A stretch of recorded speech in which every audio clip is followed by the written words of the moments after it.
man. Okay? Oh, that's what he came to do. He already was that sacrificial lamb. C-A-T-I-R. There, so it's possessive.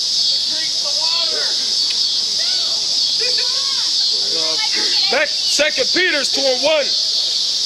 It says, even denying the Lord that bought them and bring upon themselves swift destruction. That's right. Because if when we put up that Caesar Borgia picture, a lot of people, oh, why you put horns on Jesus? That ain't the Lord, man. You're denying the Lord.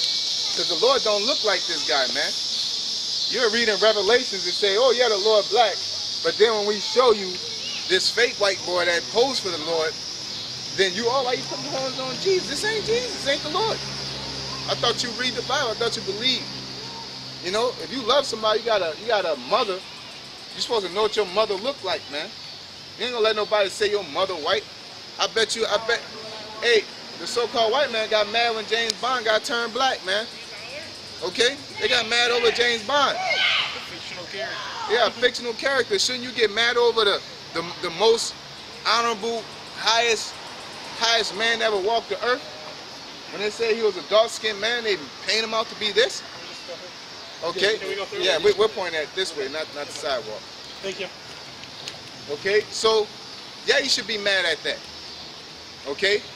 But the not only false prophets among other nations, they'll tell you that color don't matter. Well, why you paint him white then? Why don't you paint him his regular color, man?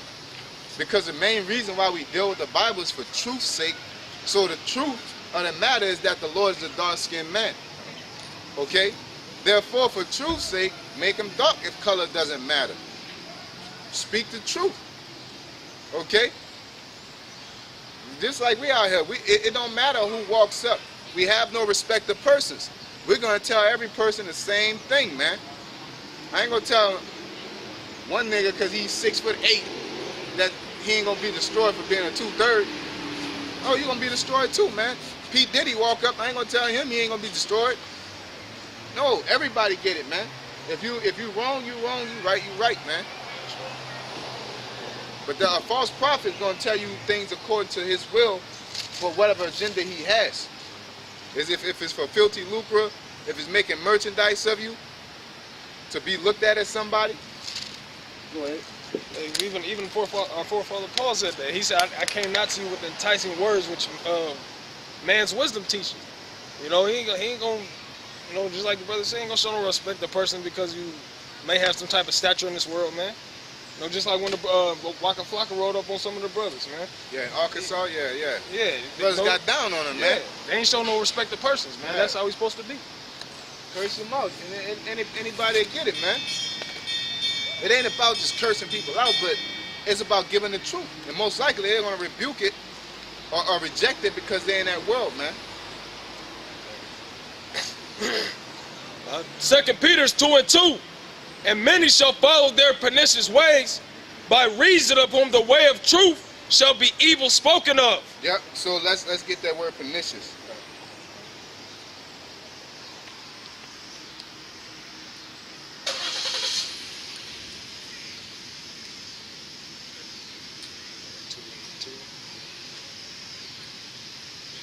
Yeah, that word pernicious goes back to the Strong's G 622. It says destroying, utter destruction of vessels, of a perishing ruin, destruction of money, the destruction which consists of eternal misery in hell. So it's basically a destructive way, man. And many shall follow the destructive way. Okay? Just like that, like I keep saying that love everybody doctrine. You say that, but here it is, so-called white man's racist is all hell, man. And it have no signs of changing, but you steady trying to fight it with love, man. This ain't the Care Bears, man. This is, you gotta, I don't even know how to word it.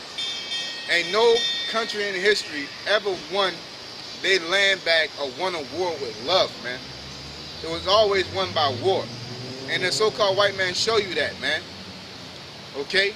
When the British was taxing them, the American pilgrims didn't send a bunch of love letters and protests at the shores and sing Kumbaya at the shores and ran off the British. It didn't work like that. They got their muskets and they went to war. Okay? The Union, the Tea Party, you know, they went to war. But what they tell our people, when the so-called white man, is basically at an all-out war on our people. They tell you, hey, protest, man, let's be civilized. The fuck are you talking about? The people that consider themselves the most civilized is the most violent, man. To this day, for 9/11, they ain't go over there and protest. They went over there and bombed the fuck out of them people and put to death Osama bin Laden, man. Which was a whole CIA agent operation. But you know why they did that? Because they know that the masses of the people would say, go over there and kill them, okay, because they kill our people. But then when they add it to niggas, so-called white man said that, oh, you're uncivilized for wanting to fight and destroy your own neighborhoods. No, man, fuck it.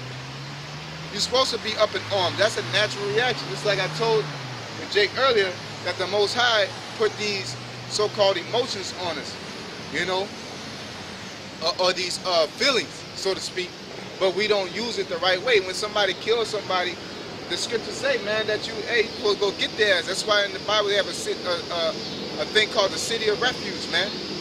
But if you kill somebody or you get in a scuffle with them till they die, and it was a mistake, you know, you got to go to the city because that dude is going, that brother or that uncle or that cousin is going to come and get your ass, man. Because it's a natural thing, man.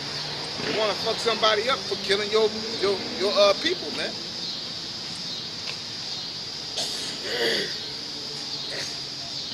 It's verse 3. It says, and through covetousness shall they with vain words make merchandise of you. Yeah, through covetousness. And the thing about the word, I'm gonna look up this word covetous, is that it's not just want other people's things. Okay? What's that? That was 2 Peter 2 and 3.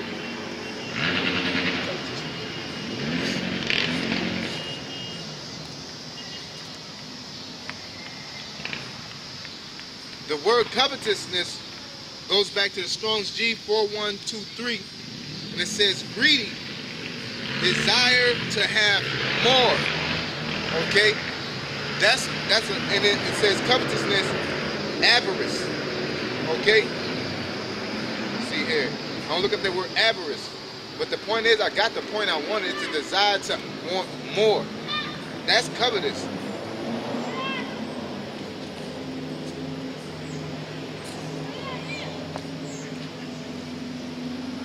Avarice is insatiable greed for riches, inordinate,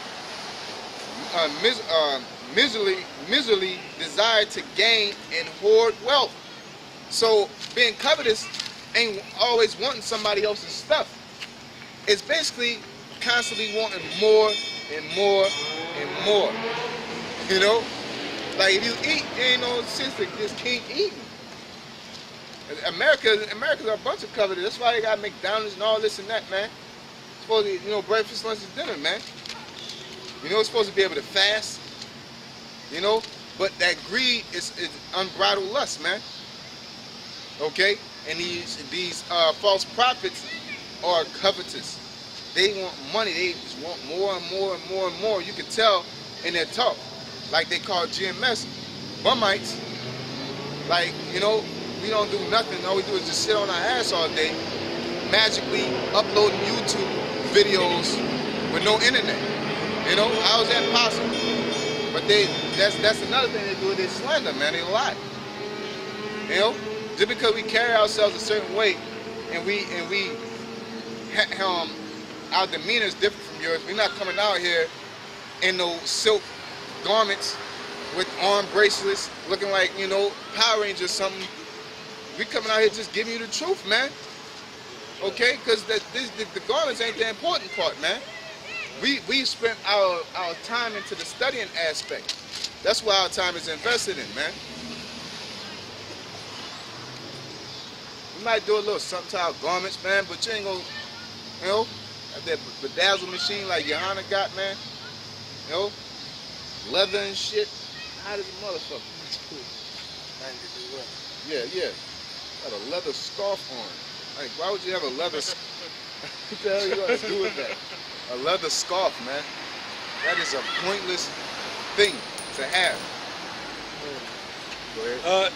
It says, and through covetousness, so they with feigned words make merchandise of you, whose judgment now of a long time lingereth not, and their damnation slumbereth not. Yep, and their damnation slumbereth not. Okay, their judgment lingereth not, and their damnation slumbereth not. Meaning they're going to get their judgment, man. Okay? For if the Most High spared not the angels that sinned, but cast them down to hell, and delivered them into chains of darkness to be reserved unto judgment. Now, what is that talking about? Is that talking about the Nephilim falling out of heaven, the fallen angels? No, it is not. It's talking about Israelites not listening, man. Because angel means nothing but messenger, man. Okay? So read that again. It says, verse 4, for if the Most High spared not the angels that sinned, that's a cut right there. Yeah. The angels don't sin. The angels don't sin. Yeah, the angelic, and celestial forces can't sin, man. Okay? But cast them down to hell, and delivered them into chains of darkness to be reserved unto judgment. And yeah, that chains of darkness is being in these bodies. Because if you read in Genesis 6 chapter, it said that they basically they started mingling with the other people, man. And basically what happened was the chosen line, basically when the Adamites began to deal with regular other nations. Start messing with other nations, man. Because before the flood, it wasn't just Adam and Eve walking and then they populated the whole earth, man. You know? Which did happen. Most High created Adam and Eve, but he also created a bunch of people, man. Because how you think their children married other people, man? It wasn't through incest. There was already people walking the earth, man. Adam was just the first. There was a first created man named Adam, and they were Adamites. Okay? Just like you got a first created man or born man named Israel, and you got Israelites. The same thing, you had Adamites. Let's get that in Genesis, 5:1, I believe.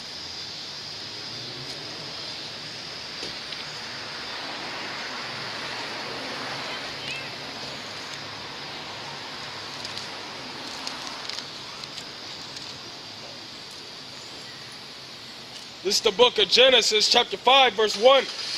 This is the book of the generations of Adam. In the day that the Most High created men, and the likeness of the Most High made he him. Male and female created he them, and blessed them, and called their name Adam. And called their name Adam.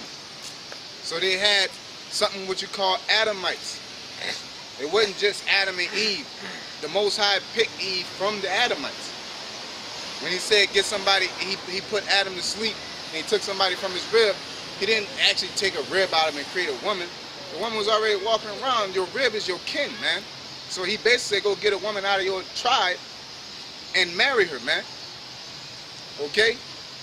When the Most High created men, when the creatures came out abundantly, that's when that happened, man. Okay? The creatures came out abundantly out of the water. That's why our body is made how it's made, man. And it's not only made of dirt, but it's like what, 80% or 60%? Our body is like 70% water? Yeah, 70. Look it up real quick. Look it up real quick. Get the accurate number. But it's I believe it's between 60 and 80, but we're gonna get the accurate number. You know what I'm saying? A made content of water, man. Our body is basically water, dirt, and electricity, man. Okay?